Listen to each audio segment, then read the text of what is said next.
Hello friends, this is Shiva and welcome to my own understanding। आज हम BEd second year के subject environment education के very short question करेंगे जो कि 2022 में एग्ज़ाम में आए हुए थे। तो चलिए शुरू करते हैं। फर्स्ट क्वेश्चन जैसा कि आप स्क्रीन पर देख पा रहे हैं, ये है what is rain water harvesting. तो इसको हम बोलते हैं वर्षा जल संचयन और वर्षा जल संग्रहण प्रणाली के नाम से भी इसको जानते हैं। परिभाषा इसकी आप देख सकते हैं।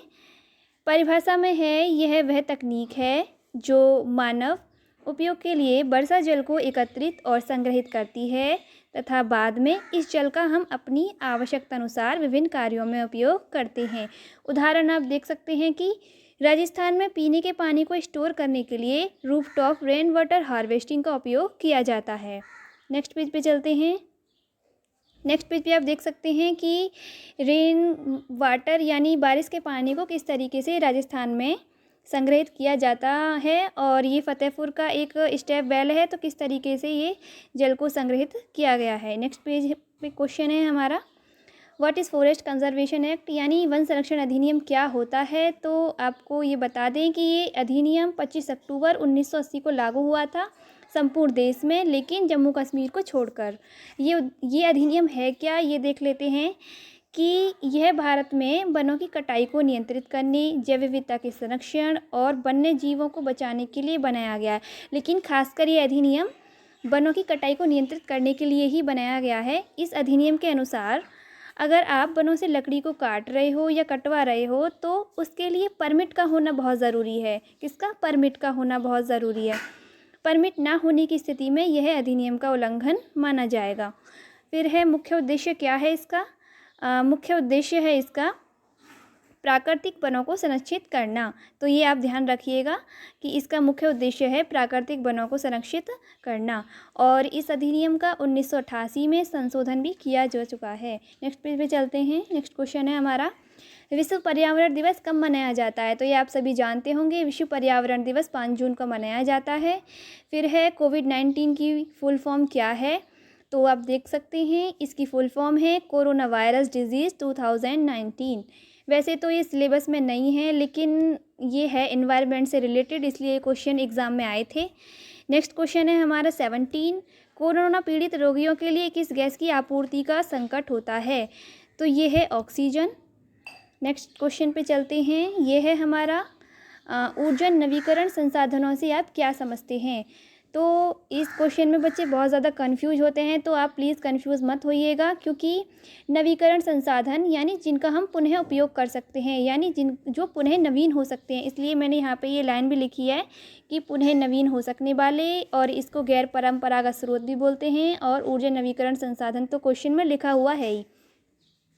तो आप इसकी डेफिनेशन को देख लीजिएगा कि ऊर्जा नवीकरण संसाधन हमेशा उपयोग किए जा सकने के लिए उपलब्ध हैं और ये कभी ख़त्म नहीं होंगे।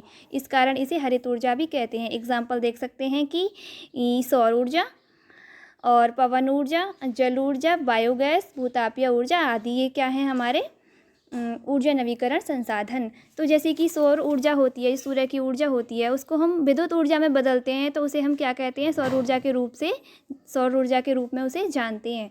नेक्स्ट क्वेश्चन है हमारा, डिफाइन ग्लोबल वार्मिंग यानी वैश्विक तापवृद्धि को परिभाषित कीजिए।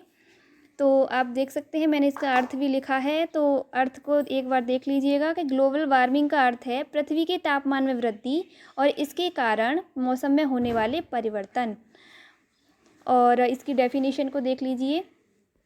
डेफिनेशन है कि वायुमंडल में ग्रीन हाउस गैसों CH4 यानी मीथेन, CO2 यानी कार्बन डाइऑक्साइड एंड CFC यानी क्लोरोफ्लोरोकार्बन। फिर है पृथ्वी के इन तीनों गैसों के बढ़ने के कारण पृथ्वी के औसत तापमान में होने वाली वृद्धि को क्या कहते हैं, ग्लोबल वार्मिंग कहा जाता है। और यह क्या है, ये बढ़ते हरित गृह प्रभाव का परिणाम है। तो ये आप ध्यान रखिएगा कि ग्लोबल वार्मिंग किसके कारण है, कि ये बढ़ते हरित गृह प्रभाव का परिणाम है। नेक्स्ट पेज पे चलते हैं। नेक्स्ट क्वेश्चन है हमारा, कोरोना वायरस से बचने की 3 सावधानियों का उल्लेख कीजिए। तो सावधानियां तो आप सभी को पता होगी, मैंने यहाँ पे भी कई सारी लिख दी हैं, हमको 3 लिखनी थी तो आप कोई सी भी 3 लिख सकते थे।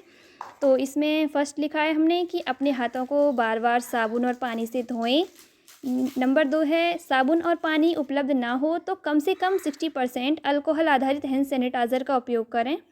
फिर है नंबर 3, सामाजिक आयोजनों में भीड़ भाड़ वाली जगहों से दूर रहें। आप सभी को पता ही होगा ये। नंबर 4 है छींकते और खांसते समय अपनी नाक और मुंह को रुमाल या टिश्यू से ढकें। नंबर 5 है प्रयोग किए गए टिश्यू को तुरंत बंद कूड़ेदान में डालें और मास्क का उपयोग ज़रूर करें अगर आप कहीं भीड़ भाड़ वाली जगह पर जा रहे हैं। नेक्स्ट क्वेश्चन है हमारा 20, नवीकरण न किए जाने वाले ऊर्जा के 3 संसाधनों का उल्लेख कीजिए।